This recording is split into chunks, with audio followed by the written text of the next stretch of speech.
selamat siang dan selamat datang kepada seluruh hadirin dalam acara Merdeka Belajar episode ke-7 program Sekolah Penggerak. Sekolah Penggerak itu adalah katalis. Ya, sekolah penggerak adalah sekolah yang berfokus kepada pengembangan hasil belajar siswa secara holistik. Program Sekolah Penggerak ini kan merupakan kolaborasi antara Kementerian Pendidikan dan Kebudayaan dengan pemerintah daerah. Nah, kita saksikan bersama komitmen pemerintah daerah dan juga komitmen dari Kementerian Dalam Negeri dalam mendukung dan mengarahkan pemerintah daerah berkaitan dengan anggarannya. Kami menghimbau atau mendorong kepada para daerah, baik gubernur, bupati, dan wali kota, maupun para pimpinan perangkat daerah, sebut saja adalah Dinas Pendidikan dan Kebudayaan, untuk fokus kepada sekolah penggerak yang mewujudkan profil pelajar Pancasila. Kedepan, semua kabupaten kota mendapat kesempatan menjadi kabupaten kota sekolah penggerak. Nah, tahun ini kami menetapkan 34 provinsi di Indonesia dan 111 kabupaten kota. Atas nama DPR RI Komisi 10, kami mengapresiasi dan mendukung gagasan sekaligus inisiasi Kemendikbud terkait dengan program sekolah penggerak sebagai jilid ke-7 Merdeka Belajar. Jadi program sekolah penggerak ini akan mempercepat peningkatan mutu pendidikan di daerah. Sekolah-sekolah penggerak ini harapannya ke depannya akan menjadi klinik-klinik bagi sekolah-sekolah di sekitarnya untuk datang dan melakukan mentoring dan peer learning dengan guru-guru lainnya. Jadinya ini bukan kompetisi, ini adalah kolaborasi dan inovasi. Dan itulah esensi daripada perubahan pendidikan. Kemampuan berinovasi dan berkolaborasi antara sekolah, antara guru, antara kepala sekolah. Dan ini adalah fokus daripada program sekolah penggerak kita. Ujung-ujungnya, sekolah penggerak adalah sekolah di mana murid-murid secara kognitif dan karakter dimerdekakan untuk mencapai visi profil pelajar Pancasila untuk peningkatan SDM Indonesia. Teman-teman wartawan dari berbagai media yang hadir, selamat sore, salam sejahtera untuk kita semua. Hari ini kita akan berbincang pendalaman tentang program sekolah penggerak yang tanggal 1 sudah di-launching oleh Mas Menteri bersama Mendagri dan saat ini sudah berproses ke berbagai sekolah, ke berbagai daerah. Dan sebenarnya teman-teman sudah pernah menyaksikan video ini. Jadi saya mengingatkan kembali saja bahwa katalis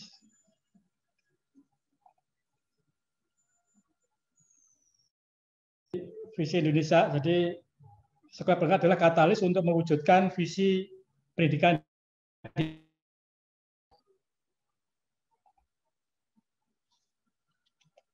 menuju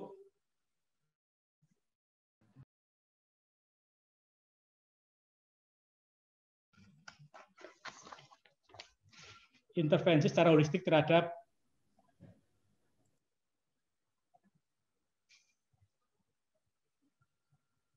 profil pelajar Pancasila yang diawali dengan SDM yang unggul, yaitu kepala sekolah dan guru-gurunya.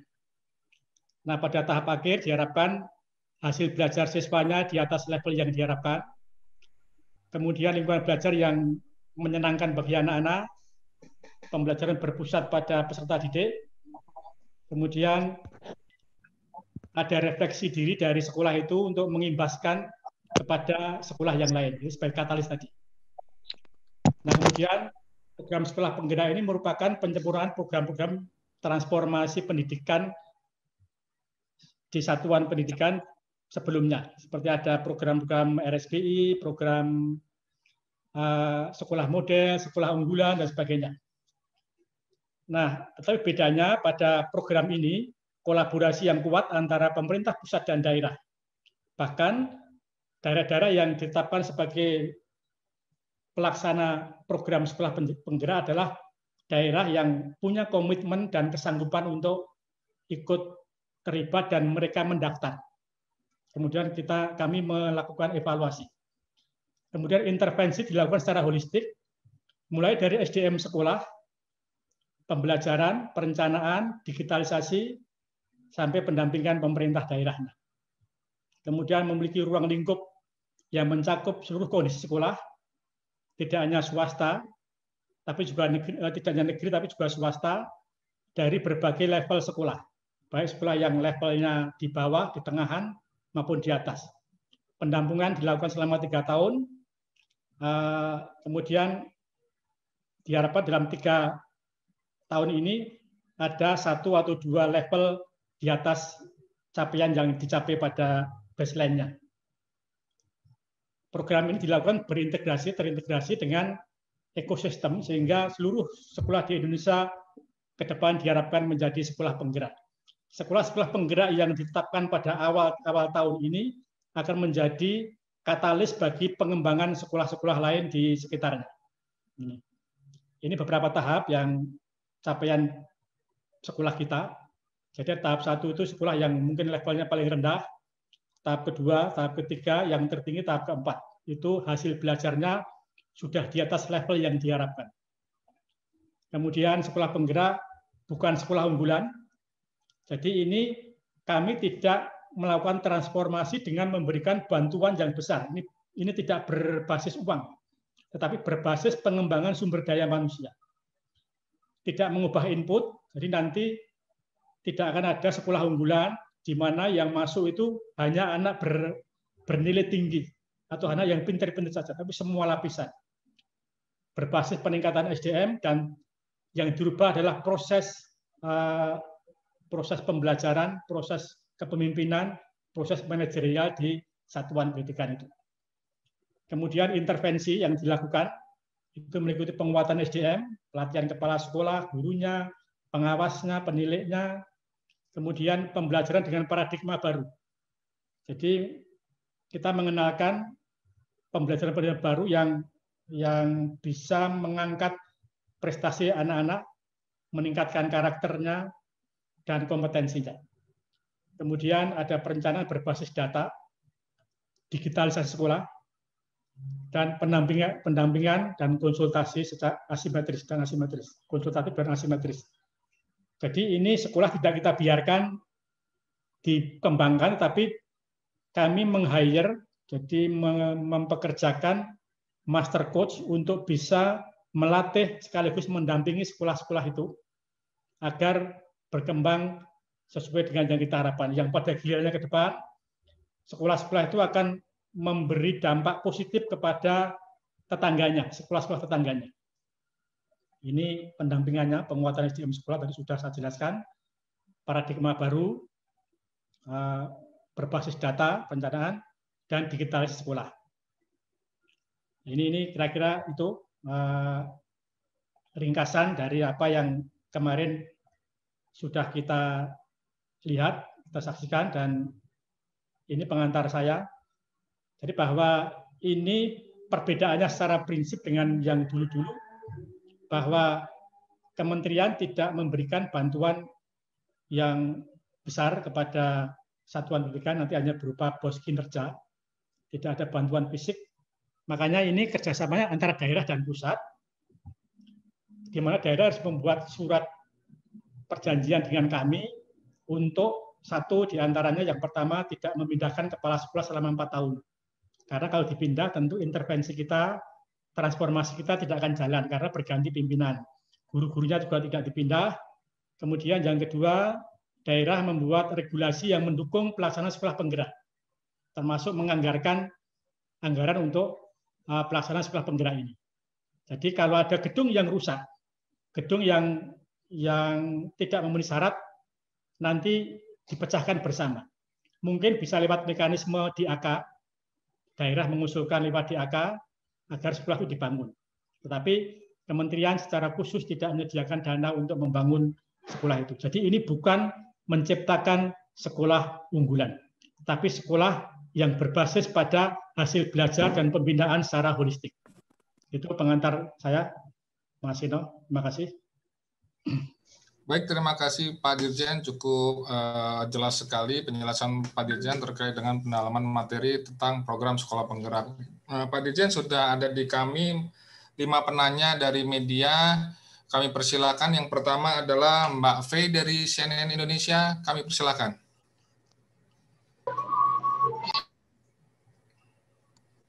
Selamat sore Pak, izin Pak Jumeri, Fei dari cnnindonesia.com. CNN ya? Iya Pak, betul. Mau menanyakan terkait ini Pak, tahun lalu itu kan sempat ada pembahasan tentang kurikulum baru ya Pak. Kemudian dibahas juga dalam peta pendidikan tahun ini. Nah, tahun lalu itu di Komisi 10, kalau nggak salah, Mas Menteri pernah menyebut kurikulum akan diterapkan di sekolah penggerak sebagai percobaan mulai tahun ini. Nah, apakah wacana itu akan tetap dilakukan Pak di sekolah penggerak tahun ini? Terus kemudian, kalau boleh menanyakan juga Pak tentang isu yang sedang ramai di pendidikan dasar dan menengah kan sekarang ini terkait intoleransi. Kemudian kemarin SKB sudah dikeluarkan. Nanti pengawasan dari Kemendikbud akan seperti apa ya Pak? Apakah hanya menunggu laporan atau nanti Kemendikbud akan aktif ikut mengawasi? Kemudian yang terakhir mungkin boleh singkat aja Pak terkait surat edaran UN untuk tahun ini, boleh minta penegasan, berarti kelulusan bisa memakai nilai rapor seperti tahun lalu atau harus dengan ujian sekolah ya Pak? Begitu. Terima kasih banyak Pak Jumeri. Baik, terima kasih Mbak Fei. Mohon maaf sebelumnya teman-teman, mungkin kita untuk pembahasan saat ini kita fokus kepada program sekolah penggerak. Untuk pembahasan hal SKB dan UN, kami akan adakan sesi sendiri nanti di lain kesempatan. Mungkin tentang program sekolah penggerak kami persilakan Pak Dirjen. Ya, makasih Mbak P dari CNN atas pertanyaannya. Jadi kurikulum kita tidak istilahnya tidak mengenalkan kurikulum baru, tetapi kurikulum yang disempurnakan. Jadi ini akan diterapkan pada sekolah penggerak. Ini bukan uji coba, tapi penerapan terbatas. Jadi kami dalam sistem sosialisasi sekolah penggerak pun menggunakan metode-metode yang penerapan terbatas dulu, kemudian nanti kita analisis plus minusnya, kekurangan-kekurangannya kita perbaiki. Jadi kurikulum ini diterapkan untuk sekolah penggerak dari PAUD, SD, SMP, SMA, kemudian SLB kita terapkan pada sekolah penggerak ini. Jadi memang betul ada penerapan terbatas dari kurikulum yang dirancang di tahun 2020. Itu, Mbak. Baik, terima kasih Pak Dirjen. Selanjutnya kami buka untuk Bu Rini dari RRI. Kami persilakan. Sebelumnya kami ingatkan kembali untuk fokus pembahasan saat ini kita akan fokus kepada program sekolah penggerak. Kami persilakan Mbak Rini dari RRI. Nanti kalau ada waktu kita jawab nggak apa-apa Mas, tapi sementara prioritas ke sekolah penggerak dulu. Nanti saya catat dulu Mbak. Baik. Baik Pak Dirjen, kami persilakan Bu Rini dari RRI. Bu Rini dari RRI, kami persilakan. Mungkin berikutnya, Mas. Mas Seno, maaf. Ya, pertanyaannya mungkin Pak, bagaimana sih kalau misalnya implementasinya nanti Pak, bentuk kelulusan yang akan diterima oleh siswa, kebijakan Merdeka Belajar dari program sekolah penggerak ini seperti apa Pak? Kemudian yang kedua, kesiapan sektor publiknya Pak, baik swasta, kemudian juga pemerintah untuk mengkonversi modal kebijakan ini misalnya dalam seleksi kualifikasi beasiswa dan pasar kerja yang umumnya didasarkan pada kuantitas angka tertentu. Apakah ada panduan kuantitatif maupun kualitatif seperti yang digunakan dalam proses seleksi di program sekolah penggerak ini, Pak?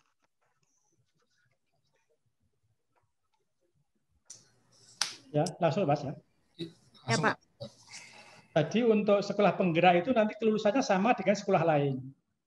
Jadi saat ini untuk ujian nasional kan sudah tidak ada. Tadi ada SE yang kita keluarkan bahwa tahun lalu dan tahun ini kelulusan peserta didik itu dengan nilai dari Bapak Ibu gurunya, kemudian yang kesetaraan juga nilai dari Bapak Ibu gurunya. Nah, jadi kelulusan juga sama. Nanti sekolah penggerak pun akan punya metode kelulusan yang sama dengan sekolah-sekolah yang lain. Jadi kita tidak merubah pada sistem kelulusannya.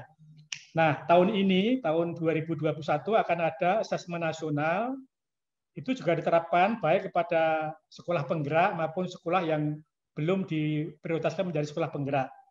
Jadi nanti akan ada hasil dari asesmen nasional tahun ini menjadi baseline atau nilai-nilai dasar yang dimulai, dan tahun depan akan kita lihat deltanya perubahannya seperti apa. Kita harapkan sekolah penggerak ini punya delta yang lebih tinggi dibandingkan dengan sekolah-sekolah lain, karena kita memberikan intervensi pengembangan sumber daya manusia. Inilah nanti apa yang kita lihat dalam perkembangan berikutnya selama 3 tahun kita ikuti, kita dampingi, kita harapkan sekolah-sekolah yang tadinya ada di level 1 tadi, level yang paling bawah, hasil belajarnya masih rendah, bisa ngejar 1 atau 2 langkah di depan.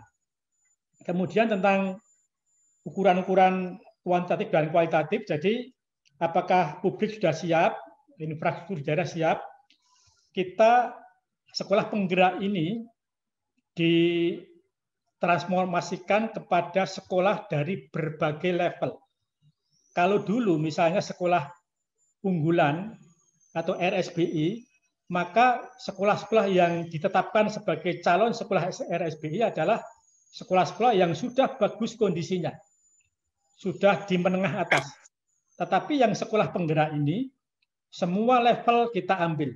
Ada yang di level 1, level 2, level 3, dan level 4. Nanti kita pertarungkan bagaimana progres yang terjadi pada level 1, pada level 2, level 3, dan seterusnya. Jadi kita tidak punya ukuran-ukuran yang terlalu jelimet, tapi intervensi kita adalah pada 2 hal, yaitu mengembangkan SDM untuk menghasilkan hasil belajar yang meningkat. Ini prinsipnya, Mbak. Peningkatannya berapa kita akan lihat dari praktek di lapangan. Kita akan melihat deltanya.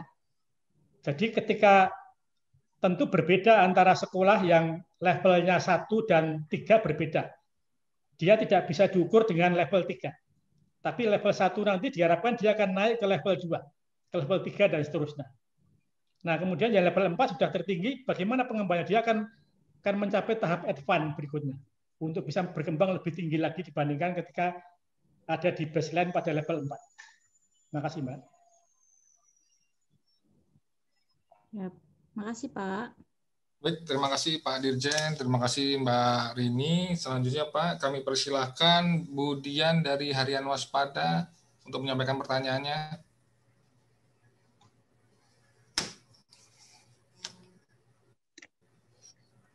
Bu Dian, mungkin belum bergabung ya. Selanjutnya kami persilahkan Mas Ilham dari Medcom. Mas Ilham dari Medcom. Apakah sudah bergabung?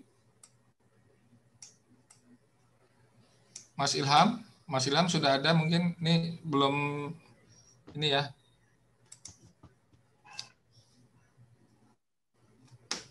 Mas Ilham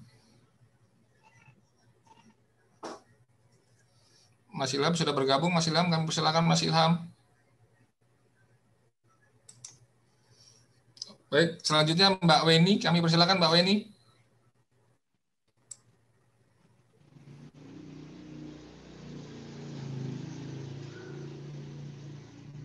Mbak Weni, kami persilakan.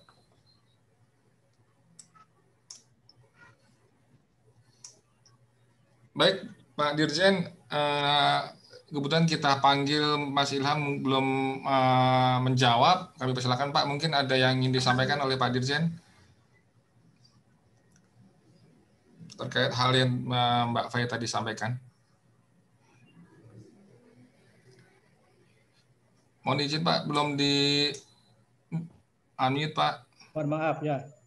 Tadi tentang pertanyaan Mbak Fai dari CNN, bagaimana intoleransi di sekolah. Jadi kita memang menemukan banyak pengaduan, banyak laporan, banyak temuan dari Inspektorat Jenderal, Inspektorat Daerah, pengaduan orang tua, laporan-laporan masyarakat, adanya intoleransi di sekolah. Jadi memang ini intoleransi bagian yang harus kita luruskan agar anak-anak kita dapat dididik dengan toleransi yang tinggi. Jadi kemarin tanggal 3 itu dikeluarkan SKP 3 Menteri, Menteri Dalam Negeri, Menteri Agama, dan Menteri Pendidikan dan Kebudayaan tentang pengaturan seragam peserta didik. Lebih khusus pada sekolah-sekolah yang di bawah pengelolaan pemerintah daerah. Dalam hal ini menyebut saja sekolah-sekolah negeri. Jadi ini tidak mengebiri agama manapun, tidak mengurangi hak-hak agama apapun, tetapi justru meluruskan agar hak-hak itu bisa dijamin. Inti dari SKB itu adalah kita melarang satuan pendidikan atau daerah mewajibkan peserta didiknya mengenakan seragam agama tertentu. Melarang. Jadi melarang untuk mewajibkan. Jadi diwajibkan, tidak boleh diwajibkan. Kemudian yang kedua, poin kedua adalah SKB itu melarang sekolah atau daerah dilarang tidak boleh melarang anak apabila ingin berseragam agama tertentu. Jadi mewajibkan nggak boleh, melarang juga nggak boleh. Jadi diserahkan sepenuhnya kepada pilihan peserta didik dan orang tuanya. Nah, lantas kalau ada orang tua yang punya pendalaman agama yang baik, pasti dia akan memilih pakaian atas dasar agama yang dianutnya. Dan di sekolah negeri manapun tidak boleh dilarang untuk memakai seragam itu. Ada di daerah-daerah tertentu yang ada siswa Muslim, siswa beragama Islam, siswi dilarang memakai jilbab. Ini nggak boleh ini. Tapi ada daerah tertentu siswa non-Muslim diwajibkan memakai busana muslimah. Nah, ini juga tidak boleh. Jadi ini sudah lebih adil. Nah, pilihan diserahkan kepada peserta didik dan orang tuanya. Jadi tidak ada yang dikebiri ini, tidak ada. Kita tidak melarang, tapi juga tidak mewajibkan, membebaskan kepada anak-anak. Karena memang negara harus sekolah negeri khususnya itu merupakan sekolah yang diperuntukkan bagi semua masyarakat yang ada. Tentang SE ujian nasional, peniadaan ujian nasional, jadi sudah jelas bahwa dulu kita menuntut bahwa gurulah yang berhak memberikan nilai, bukan pemerintah yang menilai, tapi yang memberikan nilai itu adalah guru. Nah, sekarang dikembalikan kepada bapak ibu gurunya masing-masing. Nilai rapotnya, kemudian nilai kelulusannya dari anak-anak kita dari SD, dari SMP, SMA, diserahkan kepada penilaian yang dilaksanakan di sekolah. Gurulah yang paling tahu tentang nilai-nilai yang harus diberikan kepada atau evaluasi yang diberikan kepada putra-putrinya peserta didiknya. Ini prinsip yang kita pakai. Nah, bagaimana nanti dengan PPDB-nya? Kalau dulu ketika PPDB jalur prestasi menganut nilai-nilai ujian nasional yang diperoleh anak itu. Tapi sekarang tidak. Jadi nanti sebagian besar adalah jalur zonasi, afirmasi, dan jalur prestasi hanya sedikit. Tidak terlalu banyak. Gitu. Ini tambahan saya, dan ini ada Pak Mul, mungkin ada menambahkan Pak Mul, silakan. Pak Mulyasa, Direktur SMP, untuk menambahkan tentang sekolah penggerak. Atau mungkin Mas Eno ada pertanyaan lagi, mungkin silakan. Ya, mungkin Mas Ilham, kami persilakan. Aku dong nanya dong. Ya. Oh iya, baik. Silakan Bu. Silakan Bu. Ya, saya Tri Wahyuni dari Suara Karya Pak Jumeri. Mau tanya yang untuk kan disebutkan kalau sekolah penggerak itu bukan sekolah unggulan. Jadi kriterianya apa aja? Terus apakah sekolah penggerak ini diusulkan daerah atau pusat yang memilih? Makasih. Oke, Mbak. Makasih Mbak Triwarini dari Suara Karya ya. Jadi yang ditetapkan sebagai sekolah penggerak, satu ada di kabupaten kota yang ditetapkan sebagai kabupaten kota pelaksana sekolah penggerak. Itu satu dulu. Jadi dia berasal dari kabupaten 111 itu. Yang kedua, sekolah yang ditetapkan sebagai pelaksana sekolah penggerak adalah yang kepala sekolahnya mendaftarkan diri, kemudian diseleksi, dan ditetapkan sebagai kepala sekolah penggerak. Apabila kepala sekolahnya lulus dalam seleksi itu, maka sekolah yang dipimpin oleh kepala sekolah ini ditetapkan sebagai pelaksana sekolah penggerak. Itu salah. Jadi ada seleksinya. Ini. Nah, nanti tentang syarat-syarat kepala sekolah barangkali Pak Mul bisa menambahkan. Silakan Pak Mul. Baik, terima kasih Pak Dirjen. Bapak Ibu sekalian yang saya hormati, menambahkan penjelasan Pak Dirjen terkait dengan sekolah penggerak ini, pada akhirnya nanti kita harapkan semua sekolah di Indonesia, baik itu di jenjang PAUD, SD, SMP, SMA, itu akan menjadi sekolah penggerak. Tetapi kita bagi siklusnya dalam beberapa tahap. Maka untuk tahap yang awal ini, di 2021 ini, kita akan menjaring sebanyak 2.500 sekolah penggerak yang terdiri dari 111 kabupaten kota dan 34 provinsi keterwakilannya kita upayakan dari barat sampai tengah dan timur itu akan kita pertimbangkan. Nah, pemilihan 111 kabupaten kota ini tentu adalah berdasarkan beberapa kriteria. Dari awal mencalonkan untuk tahap awal ini adalah sekitar 297 kabupaten kota. Nah, dari 297 kabupaten kota itu, setelah kita sisir dengan ketentuan bahwa ada komitmen dan seterusnya, kemudian ada kecocokan dari kepala daerah dan seterusnya, maka terdapatlah 111 kabupaten kota. Nah, dari 111 kabupaten kota itulah kita ingin membangun ownership bersama antara Kementerian Pendidikan dan Kebudayaan dengan pemerintah kabupaten kota. Dari 111 itu sudah melakukan semacam kesepakatan dengan kita bersama, dengan Menteri Pendidikan, Bupati, Wali Kota, maka akan diawali tahun ini adalah 2.500. Nah, selanjutnya tahapan berikutnya adalah kita akan melakukan proses seleksi calon kepala sekolah. Jadi kita saat ini belum menentukan sekolahnya di mana, karena tentu saja sekolahnya itu kan beragam. Kita menghilangkan stigma ada sekolah unggulan, ada sekolah yang istimewa. Jadi intervensi yang akan dilakukan nanti itu bisa sekolah-sekolah yang masih berada pada tahap 1, yang mungkin tahap pembelajarannya masih dianggap rendah, kemudian beberapa hal terkait perundungan masih ada, kemudian juga lingkungan belajarnya juga masih terbatas, begitu juga tahap kedua naik sedikit, kemudian tahap ketiga dan tahap keempat. Yang kita harapkan nanti tentu adalah tahap ketiga dan tahap keempat. Nah, intervensi dari 2.500 sekolah yang kita harapkan nanti itu akan mengikuti siapa kepala sekolah yang terseleksi.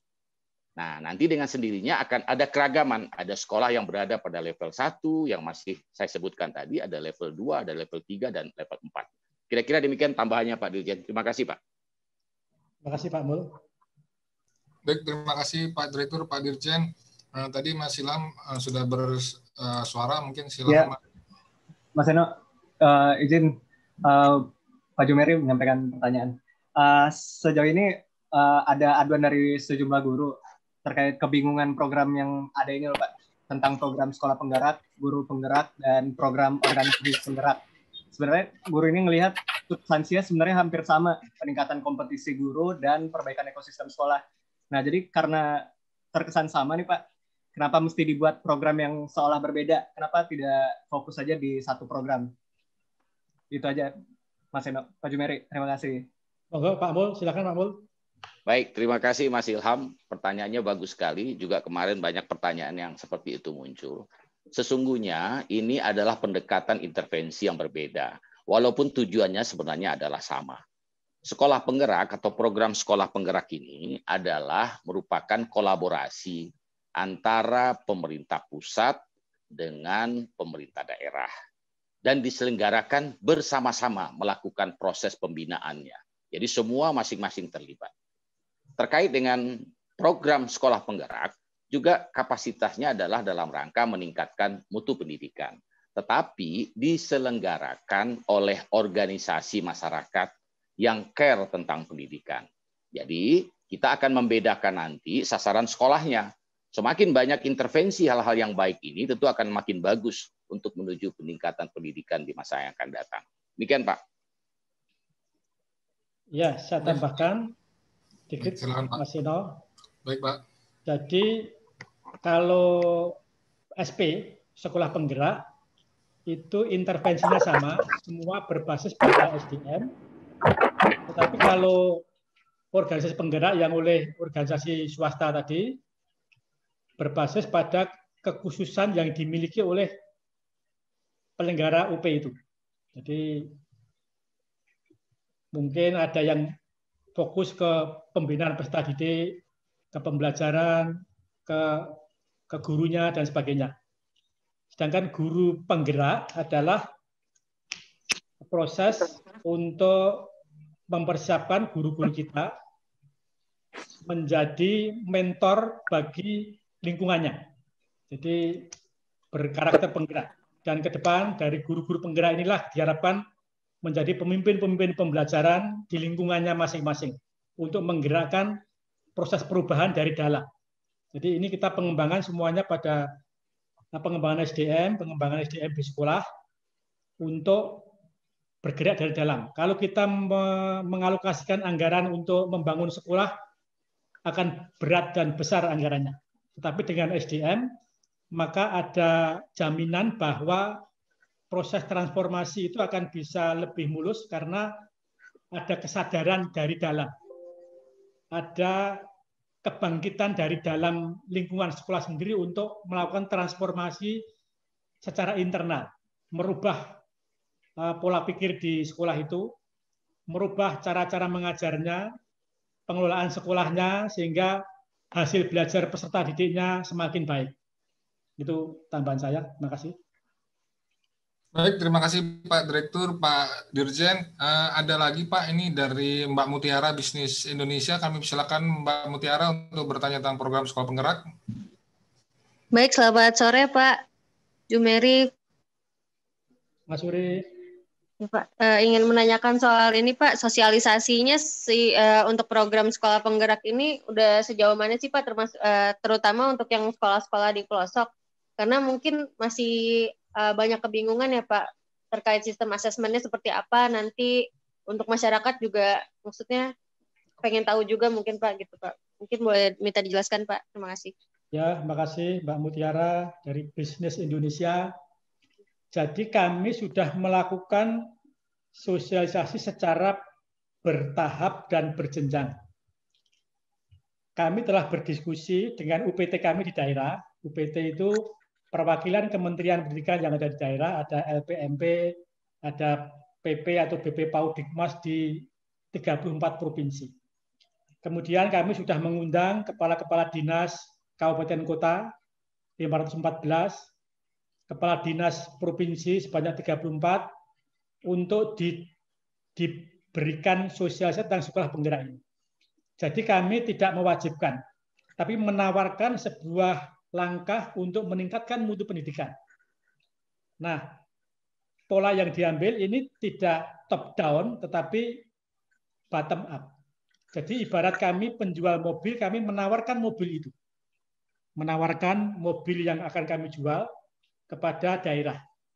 Nah, silakan. Saya punya mobil yang bagus, harganya kompetitif, aman, nyaman. Anda beli apa tidak?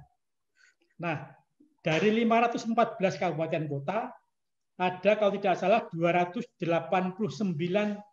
kabupaten kota yang menyatakan berminat bergabung dalam program sekolah penggerak ini. Berarti lebih dari separuh kabupaten kota itu melamar, menyatakan berminat menjadi pelaksana program sekolah penggerak. Artinya kalau dia berminat, berarti tahu persis tentang program sekolah penggerak ini. Dan ini tersebar di 34 provinsi. Di pelosok-pelosok negeri ini sudah ada. Nah, dari 289 dipilih sebanyak baru 111 pada tahun pertama ini. Nanti akan dipilih pada tahun-tahun berikutnya juga akan ditingkatkan lebih dari 2 kali lipat. Nah, memang sekarang guru-guru kita atau kepala-kepala sekolah di daerah belum tahu sepenuhnya. Nah, tahap berikutnya setelah penetapan kabupaten kota pelaksana sekolah penggerak sebanyak 111, kita masuk ke sosialisasi kepada kepala-kepala sekolah yang akan menjadi sekolah penggerak pada 111 kabupaten kota yang terpilih. Jadi ini secara berjenjang, secara bergelombang. Nah, sekarang tahapnya sekarang adalah kita berbicara dengan kepala-kepala sekolah agar mereka mendaftar sebagai calon kepala sekolah penggerak. Kemudian nanti jika dia lulus, maka sekolah yang dia pimpin ditetapkan sebagai sekolah penggerak, pelaksana sekolah penggerak. Jadi ibarat kami launching kemarin, Mbak Mutiara, itu mobil kami sudah habis, Mbak. Saya ketika pameran mobil kemarin tanggal 1 itu, sebenarnya mobil kita sudah habis, bahkan masih banyak yang inden gitu untuk bisa ikut di sekolah penggerak ini, ibarat gitu. Jadi mudahnya gitu, analoginya seperti itu. Jadi kami cuma bisa menjual 2.500 mobil, tapi yang beli puluhan ribu.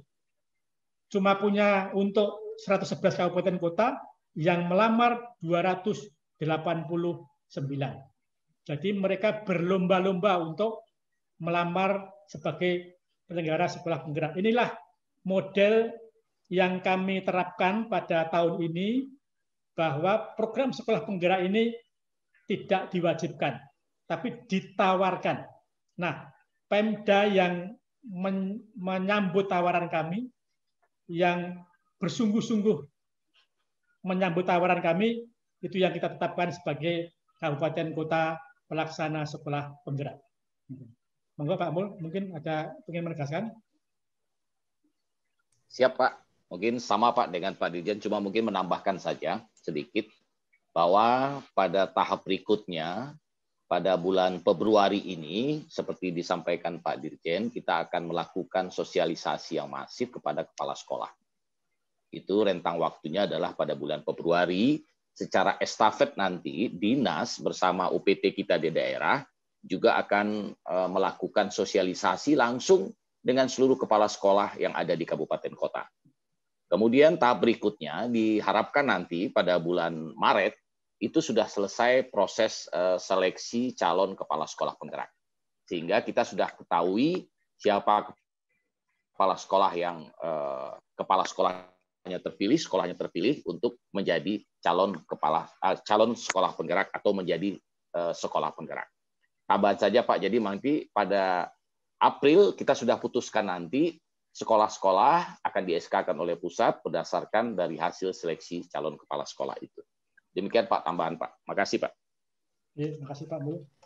Baik, terima kasih Pak Dirjen dan Pak Direktur. Ada satu lagi mungkin Mbak Mia dari Jawa Pos. Kami persilakan untuk bertanya tentang program sekolah penggerak. Mbak Mia. Halo, selamat sore Pak. Selamat sore. Saya terdengar. Selamat sore. Iya. Terdengar baik Pak. Ya, terdengar Mbak. Bapak mungkin tadi penegasan saja melanjutkan pertanyaan dari Mas Ilham gitu Pak. Berarti tadi dari ketiga program ini gitu, apakah bisa Pak? Maksudnya kayak terjadi atau diselenggarakan dalam satu sekolah yang sama seperti itu. Kemudian yang kedua tadi mungkin sedikit mungkin sekilas aja Pak. Tadi soal penjelasan Pak Jumeri Pak untuk yang UN tadi. Berarti sekolah tidak harus menyelenggarakan ujian sekolah seperti itu ya Pak? Maksudnya apakah cukup dengan tadi yang nilai raport saja atau seperti apa untuk kelulusan? Terima kasih Pak. Ya, makasih Mbak Mia. Jadi sekolah yang ditransformasi oleh PUP dan SP ini berbeda, Mbak. Jadi tidak ada yang menerima program ganda. Jadi itu berbeda. Jadi sehingga nanti akan lebih banyak, lebih dari 2.500 sekolah akan ditransformasikan lewat berbagai jalur. Itu berbeda, itu tidak sama. Kemudian tentang apakah sekolah itu masih menyelenggarakan ujian apa tidak. Jadi secara umum sekolah akan masih menyelenggarakan ujian. tetapi diselenggarakan oleh satuan pendidikan masing-masing, oleh sekolah masing-masing menyelenggarakan ujian pada lingkup sekolah itu. Mbak. Jadi tidak bersama-sama lagi seperti dulu. Untuk kelulusannya. Baik Pak Dirjen, terima kasih Pak Dirjen sudah sangat komprehensif sekali jawaban yang disampaikan oleh Pak Dirjen. Ada Ibu Hajah Dian Warastuti dari Harian Waspada sudah bergabung Pak Dirjen. Kami persilakan Ibu Hajah Dian.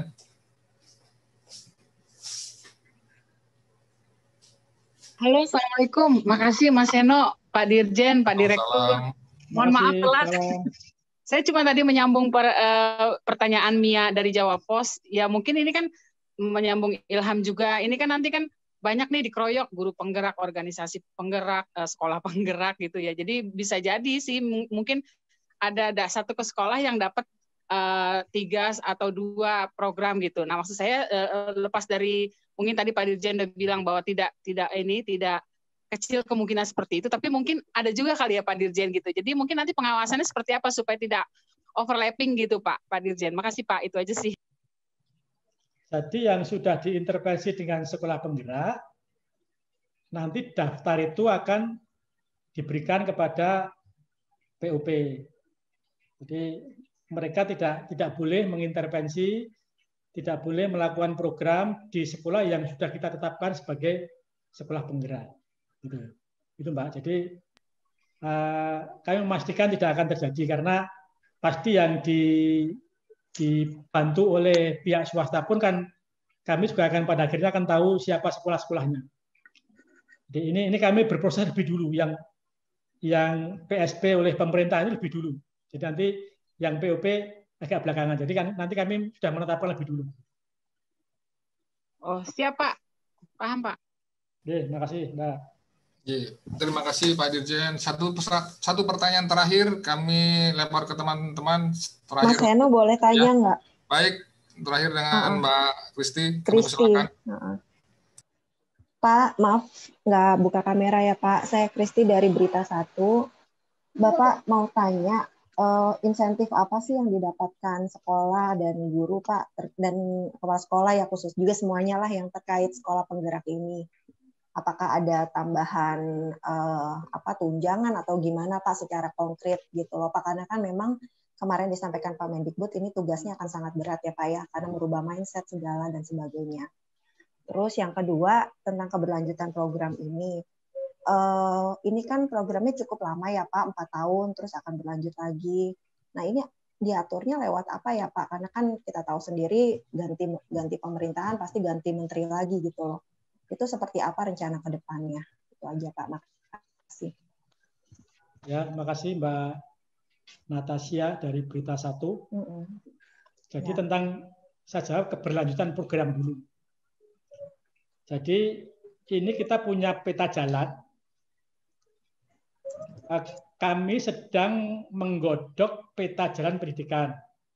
Barangkali Mbak Natasha dan teman-teman dari media juga sudah tahu ada pembahasan di Komisi 10 tentang peta jalan pendidikan Indonesia. Nah, peta jalan yang sedang kita bahas ini peta jalannya negara, bukan peta jalannya pemerintah.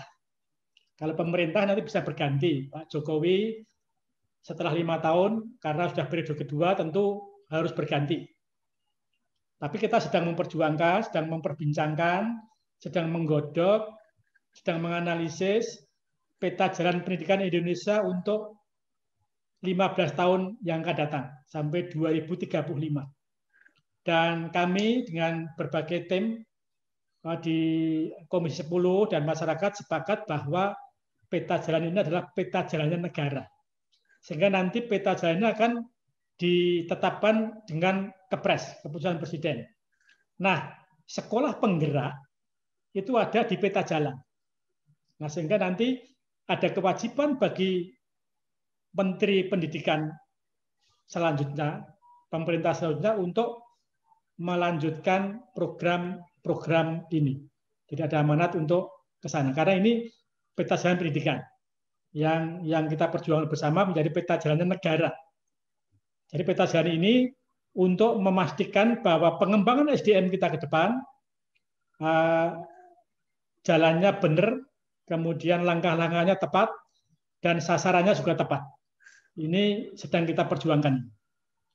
Itu tentang sekolah penggerak, tentang keberlanjutan, Mbak.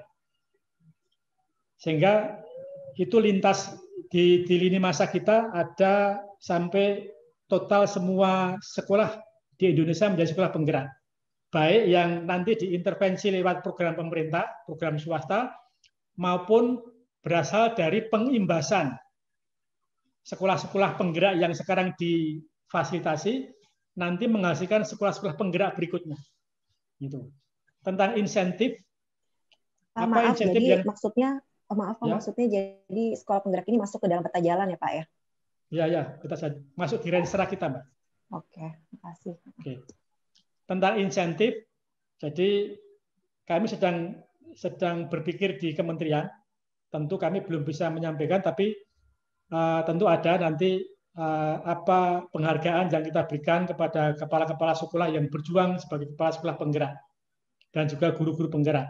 Nanti ada jenjang karir bagi guru-guru kita yang berkualifikasi sebagai guru penggerak, sebagai kepala sekolah penggerak. Tetapi saat ini yang sudah pasti adalah sekolah itu, kepala sekolahnya dan guru-gurunya akan menerima program untuk menghebatkan sekolahnya lewat pengembangan SDM. Setidak-tidaknya akan ada keberhasilan yang tinggi dari sekolah yang dipimpin dan murid-murid yang diajar oleh Bapak Ibu guru itu. Nanti akan didampingi oleh pelatih ahli yang membimbing sekolah-sekolah itu untuk bisa melaksanakan transformasi dari dalam. Kemudian akan dibantu sedikit dana dari pos kinerja untuk bisa membeli buku-buku yang bisa dipakai dalam pembelajaran, bisa mendapat bantuan komputer, tapi tidak mendapat bantuan fisik dalam jumlah yang besar. Tentang tadi insentif, penghargaan lain-lain sedang kita pikirkan. Jadi kita akan mengarah ke sana, Mbak. Terima kasih, Mbak. Baik, terima kasih Pak Dirjen dan Pak Direktur. Mungkin ada pesan-pesan terakhir Pak untuk penutupan dari bincang pendidikan dan kebudayaan sore ini, Pak. Kami persilakan, Pak. Jadi Mas Eno, teman-teman dari media yang saya banggakan, saya hormati, saya mengucapkan terima kasih atas bantuan dari teman-teman semua sehingga program-program Kementerian Pendidikan dan Kebudayaan bisa tersosialisasikan. Jadi ini program sekolah penggerak adalah episode ke-7 dari program Merdeka Belajar. Sudah ada episode sebelumnya, ada 6 episode sebelumnya yang teman-teman sudah pernah ikuti semua perkembangannya, dan ini episode ke-7 yang baru saja diluncurkan hari Senin yang lalu, dan ini merupakan transformasi peningkatan mutu pendidikan yang kita tempuh untuk bisa meningkatkan hasil belajar peserta didik kita pada literasi, numerasi, kemudian karakter, dan pembentukan profil pelajar Pancasila. Saya berharap teman-teman tetap memberi masukan kepada kami, memberikan informasi yang positif, menyebarluaskan kebijakan-kebijakan ini untuk diketahui masyarakat luas. Pada akhirnya mendapat dukungan yang luas dari masyarakat. Semua program kementerian yang sudah kita canangkan, kita buat, semuanya berpihak kepada anak-anak kita, berpihak kepada peserta didik yang tidak mampu. Insya Allah lebih berkeadilan. Sebentar lagi kita akan mentransfer dana BOS bagi satuan pendidikan. Dan sekarang BOS yang kita bagi kepada anak-anak itu sudah memperhitungkan tingkat kemahalan daerah. Jadi tidak sama lagi nanti uang setiap siswa di berbagai daerah tidak sama. Tetapi sudah memperhitungkan tingkat kesulitan di sebuah daerah, itu kita hargai dengan peningkatan nilai BOS dari anak-anak atau peserta didik yang ada di sekolah itu. Jadi dulu misalnya anak SD itu semua 900, dapatnya 900 semua dari Jakarta sampai dengan Merauke sana sama. Sekarang sudah berbeda.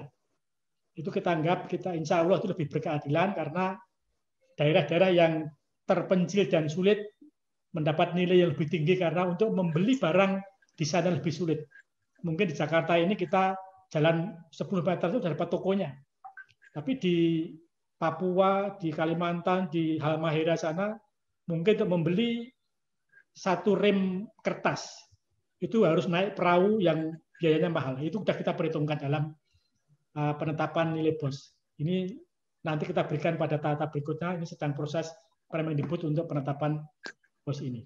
Terima kasih. Terima kasih teman-teman semua.